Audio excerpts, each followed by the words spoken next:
আজ আমরা শুনব ঘাসফড়িং ও পিঁপড়ের গল্প। গল্পটি শুনতে থাকুন, আর এরকম আরও মজার মজার গল্প শুনতে অবশ্যই আমাদের চ্যানেল টুনি ওয়ার্ল্ড এআই সাবস্ক্রাইব করুন। আর হ্যাঁ, লাইক ও শেয়ার করতে ভুলবেন না। তাহলে চলুন গল্পটি শুরু করি। গ্রীষ্মের উজ্জ্বল দুপুর, সোনালি সূর্যের আলো ছড়িয়ে আছে সবুজ তৃণভূমির ওপর। নরম বাতাসে ফুলের গন্ধ ভেসে আসে। সেই মাঠের মাঝখানে এক ঘাসফড়িং আনন্দে গিটার বাজাচ্ছে। তার সুরে চারপাশ যেন হাসছে। পাখিরা গাছে গাছে ডাকছে, আর ঘাসফড়িং গুনগুনিয়ে গাইছে, আজকের দিনটাই আসল, কাল নিয়ে ভাবার কি আছে। ওদিকে পিঁপড়েদের লম্বা সারি মাঠের পাশে নড়াচড়া করছে। কেউ বীজ টানছে, কেউ শস্য জমাচ্ছে।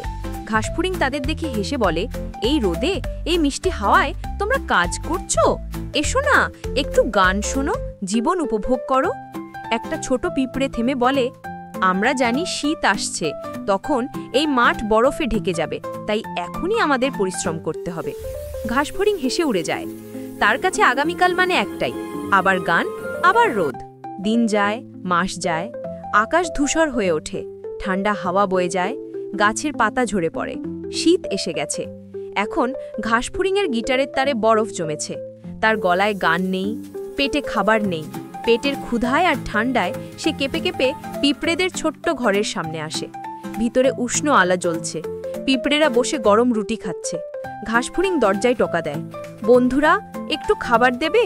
আমি খুব ঠান্ডায় জমে যাচ্ছি।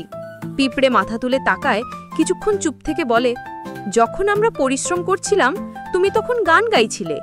এখন শীত এসেছে, হয়তো এবার তোমার গানেই উষ্ণতা খুঁজে নিতে হবে। ঘাসফড়িং কিছু না বলে চলে যায়, ধীরে ধীরে কেঁপে কেঁপে।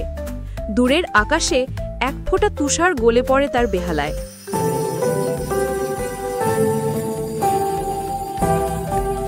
যেন শেষ সুরের কান্না। গল্পটি এখানেই শেষ, কিন্তু এই গল্পটি আমাদের শেখায় সময়কে মূল্য দাও। আনন্দ যেমন প্রয়োজন, তেমনি পরিশ্রমও প্রয়োজন। Thanks for watching our story.